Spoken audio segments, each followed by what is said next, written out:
One of my friends has a Ford Raptor and my brother has a Silverado.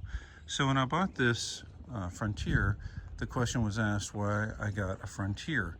And this is my little truck rant. I had to kind of build a matrix of different options and problems with all of the trucks built today to figure out which truck I actually wanted to buy.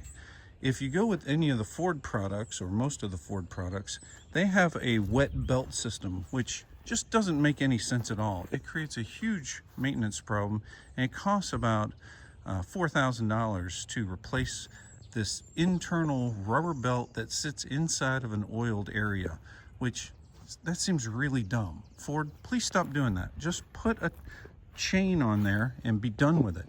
Then you don't have to worry about that. We don't have to worry about that problem anymore. The next problem you get into is the transmission issues with both Ford and GM. They co-developed that 10-speed transmission. I think Ford calls it the 10R80. I think GM calls it the 10L80.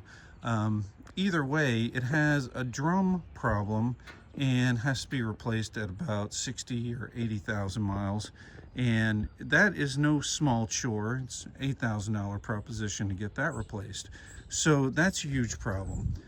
Then the next question is, well, why not Toyota? Well, all of the Toyotas went to turbos for 2025. And if you want a naturally aspirated engine, that doesn't make any sense at all. I don't know a lot about turbos, don't know how to fix them, and I really wanted a truck that I could maintain myself. So that's one of the reasons that I wanted to stay with the naturally aspirated engine. And this one has a V6, which is really nice. Now, Nissan did a pretty good job, but they made a huge mistake too. They put an internal water pump on this thing. To replace the water pump on this truck, it takes a Nissan technician 11 hours to do it. Not a particularly complicated job, but long and arduous. And that's about a $2,200 proposition with labor and parts. I would assume you'd replace some other parts inside there while you're working on it, but that is still a pretty big proposition. So there's no perfect truck right now, and that's really a huge problem in the industry.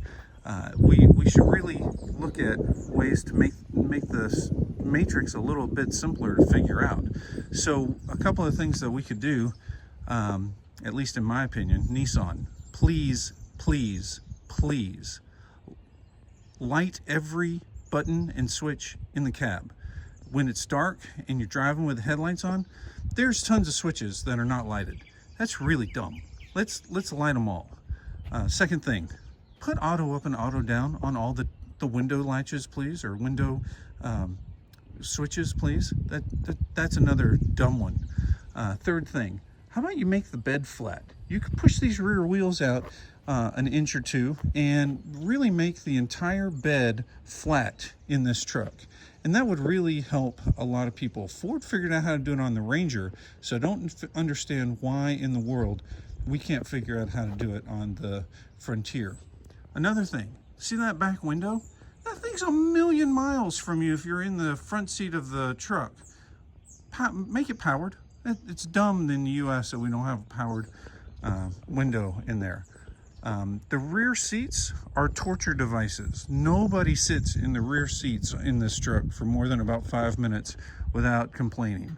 So we got to figure that out. I don't know if you need to put them at more of an angle, create a little bit of a...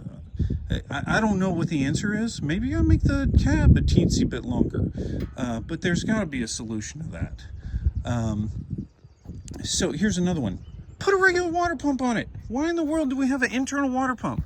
That just seems ridiculous to me that we would have some sort of internal water pump solution on this truck, especially when there's plenty of room down there to get a regular water pump onto that serpentine belt. That doesn't make any sense at all. So how about memory positions for the seats? That would really help as well. If you added port injection, that would help with the carbon buildup. And I hear that this engine doesn't really have that big of a carbon buildup problem anyway, but It would be good to have port injection as well as the direct injection. It'd be great if you could offer the Titan suspension on this truck. Realize it would make the stance a little bit bigger, but you're not building the Titans anymore, so you've already got the parts sourced. So why don't you just reuse all of that work and put the Titan suspension on there? Let's see here. How about this hood? This is maximum hood opening. That just seems crazy to me. There should be a way to open that hood even farther than that. So there's even aftermarket struts, so you can make the hood open a little bit farther. It would be awesome if there was a way to add a front differential locker, even if we had to charge a little bit more for that. I noticed that the brake fluid says .3 only, so I'm hoping that we didn't use .3 brake fluid. I hope we used .5, but if we use .3, that's another one that could really make things a lot better.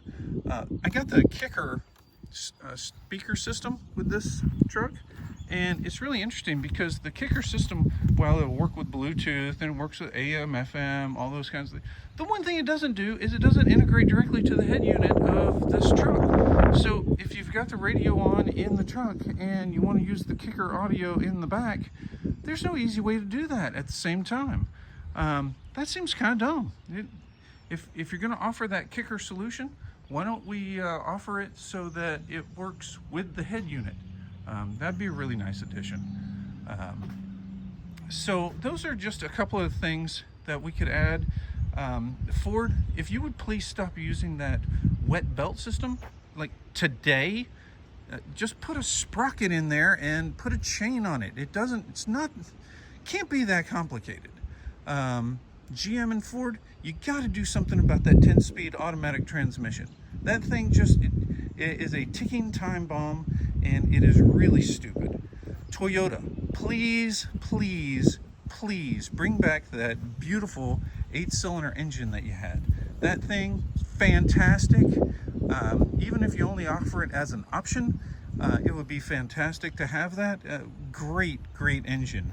The one car I didn't talk about, the Honda Ridgeline, and the Honda Ridgeline does have a 6-cylinder naturally aspirated. It would be great if they offered that in a long bed. So anyway, no perfect truck out there today, and that's really frustrating. I know a lot of people wish that this decision matrix was not as complicated as it is.